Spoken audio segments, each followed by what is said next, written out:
Ever get that feeling you're being played? Hmm. Like you just know that used car salesman isn't giving you the whole story. It's like you can just sense it, right? Yeah, but you can't quite put your finger on why. Exactly. Turns out our language often betrays us, especially when we're trying to bend the truth. We're Interesting. diving deep into the surprisingly telltale signs of lying.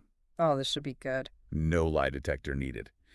We've got a stack of research on how to spot deception just from the words people use. It's funny you mentioned that. I actually, for the longest time, thought those lie detector tests, the polygraph, Yeah. were the be-all and end-all. But research shows those methods, well, they can be unreliable. Really? Yeah, they can be tricked. So what's the alternative? What's remarkable is that the most effective way to spot a lie might be right under our noses, You're saying it's all about the words we use. hidden in plain sight within our everyday conversations. So you're saying our language has a kind of secret code that gives away a liar. Sign me up for that class. Think of it like this. We only consciously control a tiny fraction, about 5%. 5%. Really that little? Yes, 5% of our communication. The remaining 95% operates below the surface, driven by automatic processes that are much harder to manipulate. Wait, so you're saying most of what we say isn't even a conscious choice? It's like our brain is whispering secrets behind our own backs? Precisely. And those unconscious whispers are where the real gold lies, so to speak. So how do we tap into these subconscious whispers? Through methods like reality monitoring, which analyzes the qualities of genuine memories and experiences, Okay. and also linguistic text analysis. Linguistic what now? Linguistic text analysis, where researchers examine the specific language used. And we've uncovered some fascinating patterns. Okay, you've piqued my curiosity. What kind of patterns are we talking about here? What are some of those unconscious giveaways? Researchers have pinpointed 4 common patterns frequently observed in the language of those being, shall we say, less than truthful. 4 patterns. Okay, that's manageable. I'm ready. Let's hear it. Lay the first one on me. The first pattern, let's see. Yes, it involves pronoun usage. Liars tend to distance themselves from their falsehoods Okay, so how do they do that? by using fewer first-person pronouns like I or me, and instead rely more on third-person language as if they're narrating someone else's actions. So instead of owning up to, say, forgetting an errand, a liar might say something like, oh, the errand seems to have been overlooked, Here you go. as if it magically slipped everyone's mind. That's a great example. It's subtle, but that shift in language can be a red flag. Sneaky. Yeah. All right, what's the next telltale sign on our liar detecting checklist? Number 2. This one relates to negativity bias. Studies, such as those conducted by Dr. James Pennebaker, Baker. Okay. have found that deceivers, even when attempting to appear composed, often exhibit a subconscious leakage of guilt, Guilt, huh? which manifests as subtle negative language. So even if they're trying to play it cool, there's a good chance they'll slip in some negative wording. Exactly. What might that sound like? Imagine a scenario where someone is late. A truthful explanation might be, traffic was unexpectedly heavy, I apologize for the delay. Right, totally. But someone being deceptive might say, my stupid car broke down and I was stuck in the worst traffic ever. Interesting. So it's the unnecessary negativity, that extra layer of doom and gloom that can be a giveaway. You've got it. It's as if their subconscious is trying to overcompensate for the lie with an excess of negativity. Okay, I'm starting to see the pattern here. What's number 3 on our list of deceptive language giveaways? Let's see, the third pattern. The third pattern involves the complexity, or should I say lack thereof, of the lie itself. Make it simple, huh? You see, constructing and maintaining an elaborate fabrication requires a significant amount of cognitive effort. Yeah, I can imagine. Our brains, naturally inclined toward efficiency, tend to favor conserving energy whenever possible. Makes sense. It's like trying to solve a complicated math problem while juggling your brain just can't handle that much at once.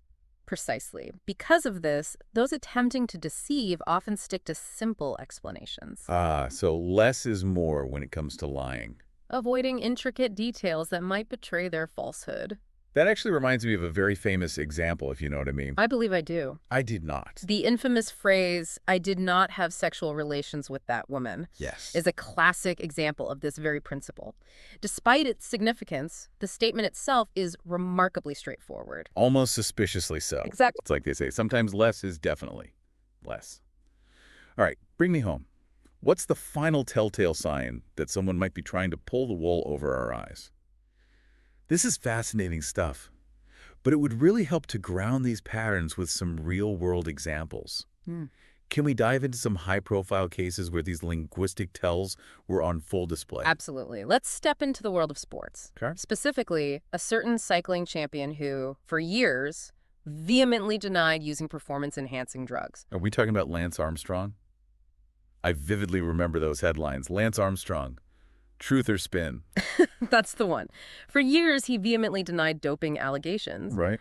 But a study by Professor David Skillicorn at Queen's University, Oh, okay. which focused on text analysis of Armstrong's public statements, Okay. revealed some interesting discrepancies. Okay, so we're talking about comparing his statements during his years of denial with what he said after finally coming clean. Exactly. Okay. In a 2005 interview, when confronted about a positive EPO test, Armstrong said, and I quote, "Okay, a guy in a Parisian laboratory opens up your sample, Jean-Francis so-and-so, and he tests it.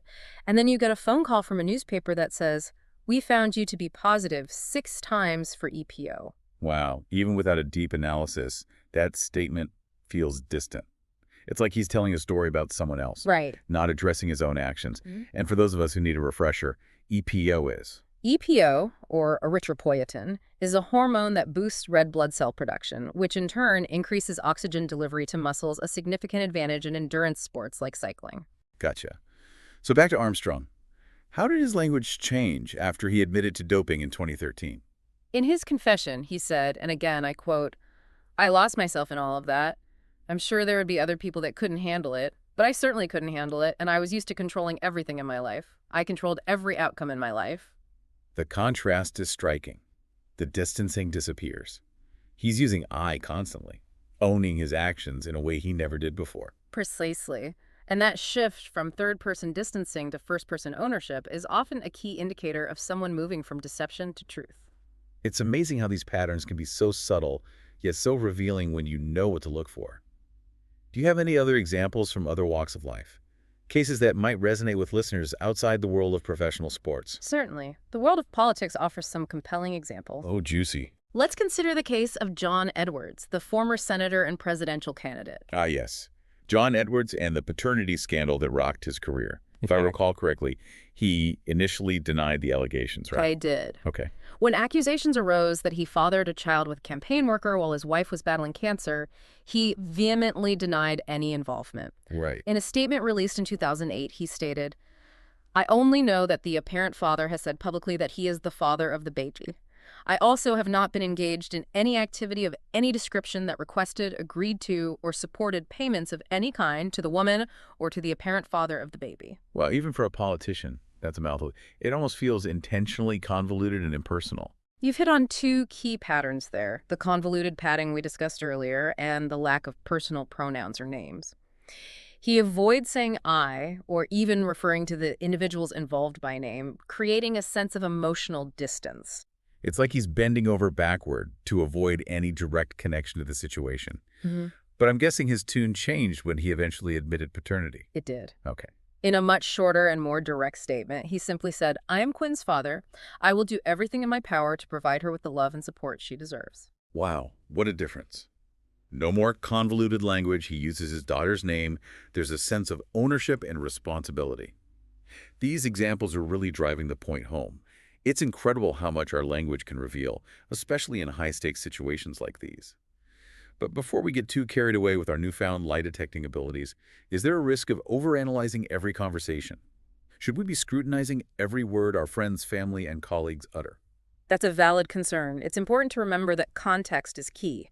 While these patterns can be incredibly telling, it's crucial to avoid jumping to conclusions based solely on a few linguistic cues. So it's not about becoming hyper-suspicious or distrustful, but rather about using this knowledge as a tool for greater awareness. Exactly.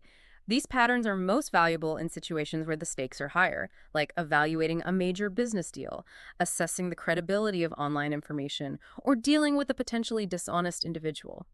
In everyday interactions with friends, family, and colleagues, a bit of grace and understanding goes a long way. That's a good point. It's easy to get caught up in this, linguistic detective work. Right. But you're right, we don't want to turn into those hyper-suspicious types, Yeah. It's analyzing every syllable. right.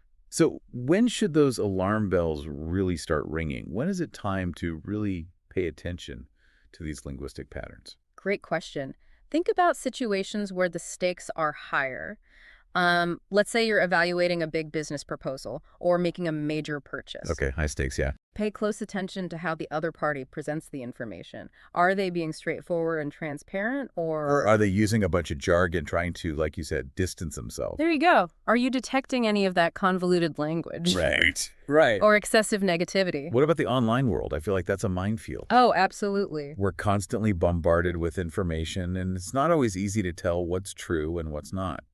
Can these patterns help us navigate that landscape? Absolutely. This is where I'd say a critical ear can be your best friend. Think about online reviews, for example. Yeah, online reviews for sure. A study out of Cornell University actually used linguistic analysis to identify fake reviews. No way. Really? They found that those trying to deceive often use more verbs and adverbs, To sound more convincing. perhaps in an attempt to sound more descriptive, while genuine reviewers tend to focus on sharing their actual experience. Fascinating. So even in the digital world, our language can give us away. It's like our words leave a digital fingerprint, revealing more than we might intend. This has been incredibly insightful. But I'm curious, beyond spotting deception in others, is there a way this knowledge can help us become more truthful ourselves? Absolutely. I think recognizing these patterns in others can make us more aware of our own communication habits.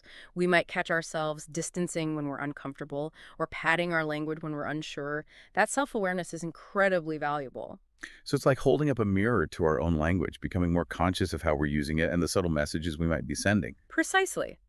By understanding the patterns of deception, we can strive for greater authenticity and transparency in our own communication, building stronger, more trustworthy relationships along the way. This deep dive has been a fascinating journey. Who knew that the key to detecting deception and even becoming more truthful ourselves could be as simple as opening our ears and listening closely? We've uncovered the hidden language of lies, explored real-world examples, and even discovered how this knowledge can empower us to navigate a world awash in information. Remember, the next time you find yourself questioning someone's sincerity or feeling a little unsure, pay attention to the language being used. It's all in the words. You might be surprised by what you discover. And on that note, we'll wrap up this deep dive into the fascinating world of linguistic lie detection. Until next time, stay curious, friends.